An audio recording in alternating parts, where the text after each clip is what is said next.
Hi viewers, మీరు ఈ video చూస్తున్నారు కనుక కింద మన ఛానల్ నేమ్ పక్కన సబ్స్క్రైబ్ అనే బటన్ వస్తుంది. దయచేసి దాన్ని ప్రెస్ చేయండి. ఇప్పుడు ఒక గంట సింబల్ వస్తుంది, దాన్ని ప్రెస్ చేసి ఆల్ అనే నోటిఫికేషన్ సెలెక్ట్ చేస్తే ఫ్యూచర్లో నేను చేసే వీడియోస్ అన్నీ మీకు నోటిఫికేషన్ రూపంలో వస్తాయి. Thank you.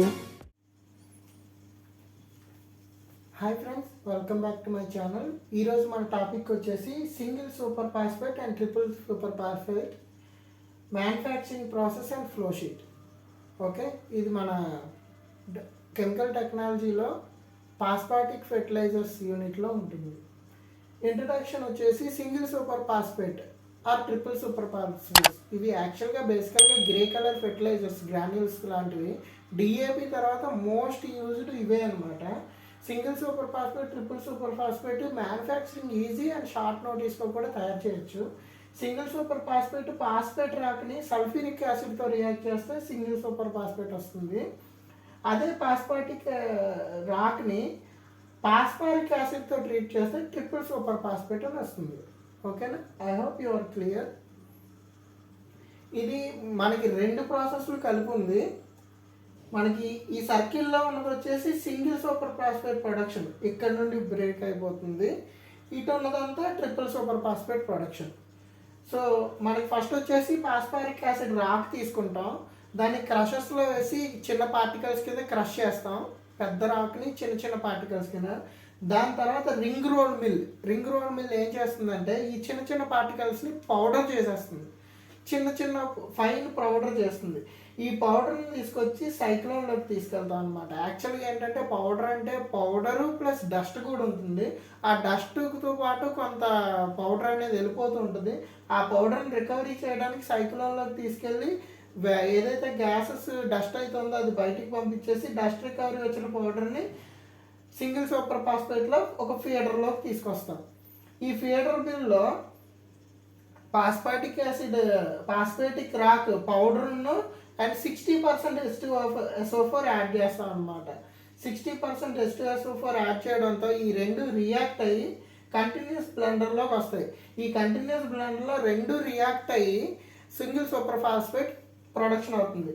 నార్మల్గా ఈ feeder control and acid inlet control మన చేతిలో ఉంచుకొని ఇప్పుడు మోడర్న్ టెక్నాలజీలో రియాక్షన్ టైం అనేది మనం కంట్రోల్ చేస్తున్నాం.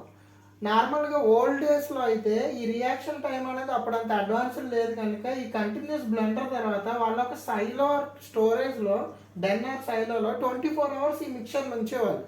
24 hours బెటర్గా రియాక్ట్ అయ్యి సింగిల్ సూపర్ ఫాస్ఫేట్ అనేది ఫామ్ అయ్యేది. అప్పుడు దాన్ని మళ్ళీ రోటరీ గ్రాన్యులేటర్లోకి తీసుకెళ్ళేవాళ్ళు అనమాట. ఇప్పుడున్న టెక్నాలజీలో డైరెక్ట్గా కంటిన్యూస్ బ్లెండర్లోంచి డైరెక్ట్గా రోటరీ గ్రాన్యులేటర్లోకి మనం తీసుకెళ్ళిపోవచ్చు. రోటరీ గ్రాన్యులేటర్ అంటే ఏం చేస్తుందంటే మన పౌడర్ స్లర్రీని చిన్న చిన్న గ్రాన్యూల్స్లా ఫామ్ చేస్తుంది. సో పొలాల్లో రైతులు ఇలా వేస్తుంటారు కదా, పట్టుకొని వేసేలాగా ఆ 2 to 4 mm బాల్స్లా తయారు చేస్తుంది రోటరీ గ్రాన్యులేటర్. ఇందులో మనం స్లర్రీని ప్లస్ వాటర్ని యాడ్ చేసి ఇలా డ్రమ్ము సిమెంట్ దిప్పుతో చూసారా, సిమెంట్ కలిపేది, ఇటుక సిమెంట్ రాళ్ళు అలా రొటేట్ చేస్తుంటుంది. రొటేట్ చేసేటప్పుడు చిన్న చిన్న బాల్స్లో ఫామ్ అయ్యి అవుట్లెట్ వస్తాయి. ఇన్ కేసు యాసిడ్ pH ఎక్కువగా ఉందంటే మనం అమోనియం సల్ఫేట్ కానీ యాడ్ చేసుకొని pH న్యూట్రలైజ్ అనేది చేస్తుంటాం. రోటరీ గ్రాన్యులేటర్ అవుట్లెట్ ప్రోడక్ట్ ఎప్పుడు మాయిశ్చర్డ్గా ఉంటుంది. మాయిశ్చర్ని మనం రిమూవ్ చేయాలి, లేకపోతే ఆ గ్రాన్యుల్స్ అనేవి కొంతసేపటికి ముద్ద అయిపోతాయి, బురద అయిపోతాయి. ఆ బురదను తీయడానికి మనం రోటరీ డ్రైయర్ అనే ఎక్విప్మెంట్ వాడతాం. ఈ రోటరీ డ్రైయర్లో హాట్ ఎయిర్ అనేది బ్లో చేస్తాం. ఈ హాట్ ఎయిర్ బ్లో చేయడంతో ఈ గ్రాన్యూల్స్కి ఏదైతే మాయిశ్చర్ ఉంటుందో మాయిశ్చర్ మొత్తం రిమూవ్ అయిపోయి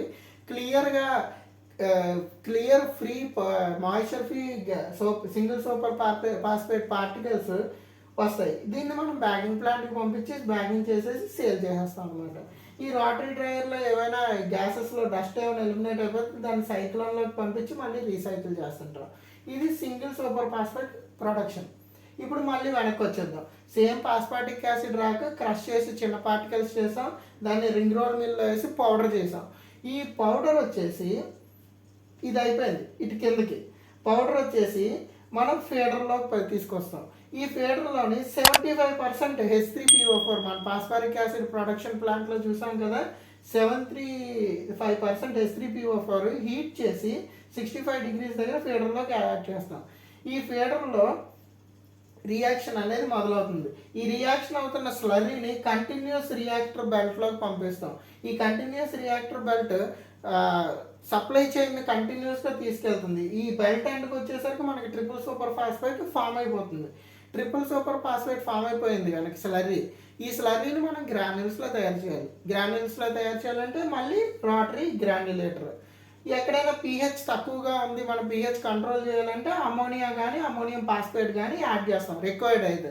మామూలుగా అయితే వాటర్ యాడ్ చేస్తాం. వాటర్ యాడ్ చేస్తే వాల్ కతుక్కొని ఈ రోటరీ డ్రైయర్లో రోటరీ గ్రాన్యులేటర్లో ఏదైతే పార్టికల్స్ అతుక్కుని ఉంటే అవన్నీ ఊడిపోయి పైకి వెళ్ళేటప్పుడు కింద పడిపోయి రౌండ్గా ఫామ్ అవుతాయి.